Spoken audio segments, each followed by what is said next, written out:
Hey everyone, it's great to be here. Today it's all about connecting learning and showcasing the best talent of Insurtech in Australia.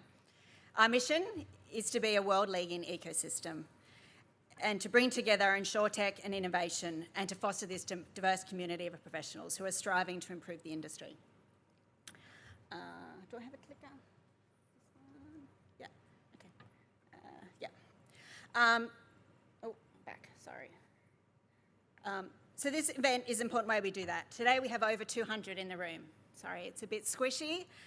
We have 38% of you are from our Insurtech members and 42% from our corporate partners, both insurers and service providers.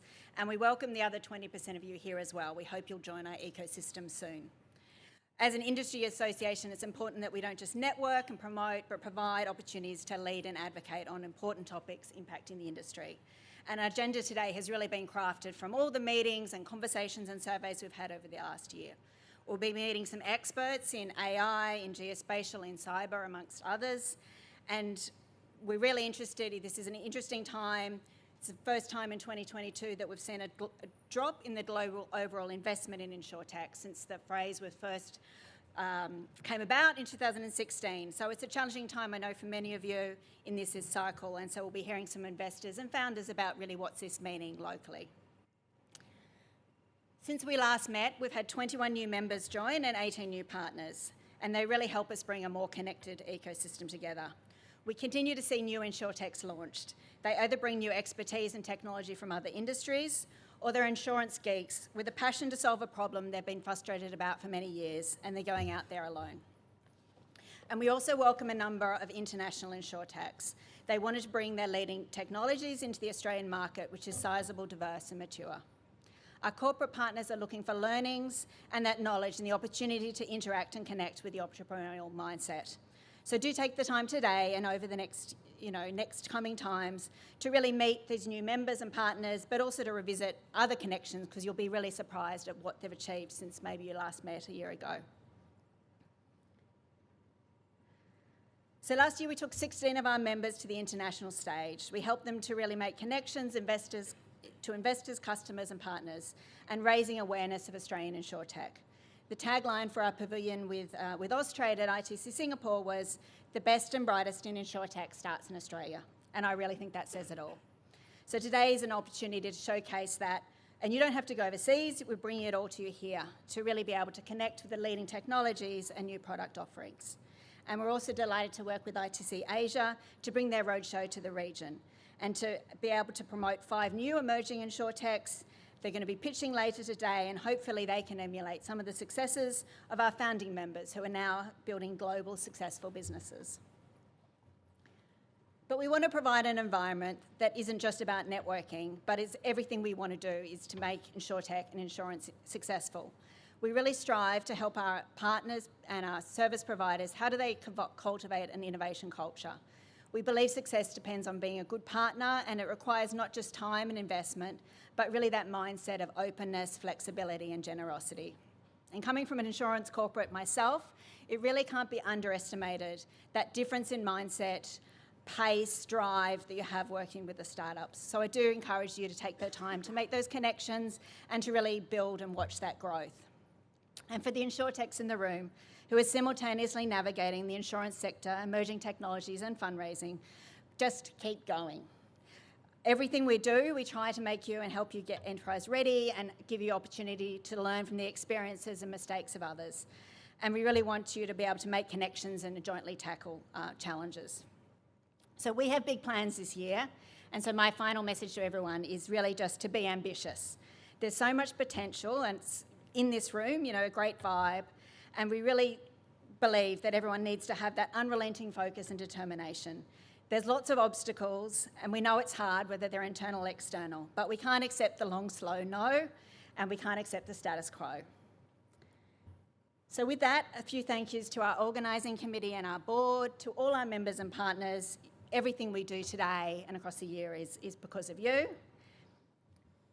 And a big thank you to our sponsors. You've made it a success, and we've only just got started. So I'm really looking forward today. I'm going to hand over now to Grant Peters, who's the APAC Head of Insurance, and he'll say a few words.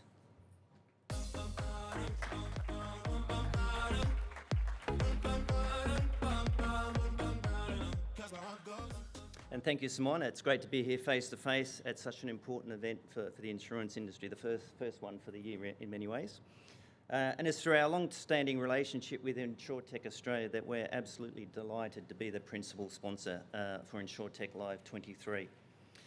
EY is a very proud and major contributor and service provider to the global insurance industry, and we're very cognizant of the important role that the insurance industry plays in our communities.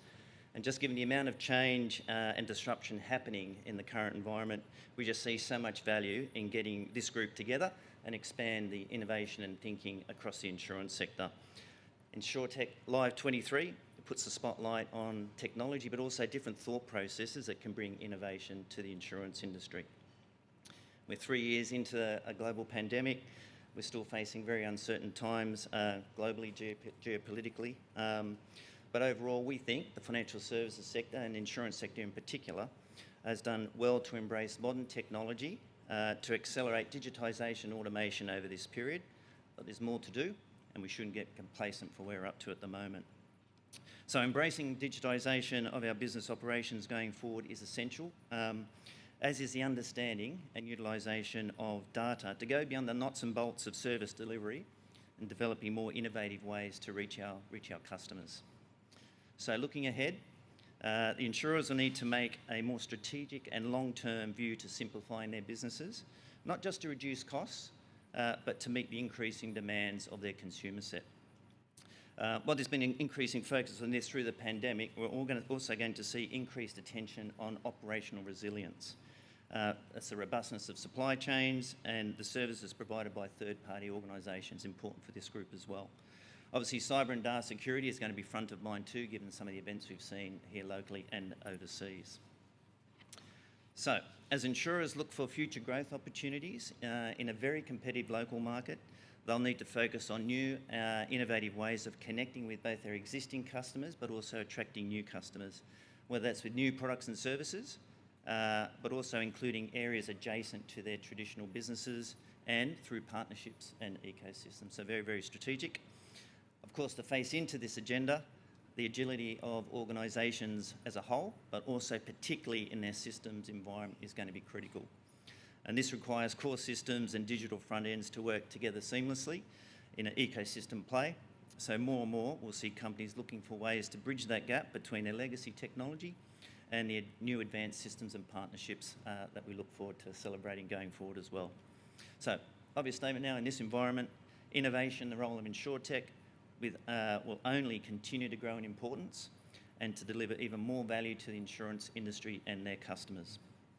So EY has been a long-standing supporter of both the Insurtech industry but also the fintech industry here locally, and that's been through many years and very different forms, including our fintech regular census, which is now into its 7th year, which is a bit of a state of the nation of where the fintech industry is in this local marketplace.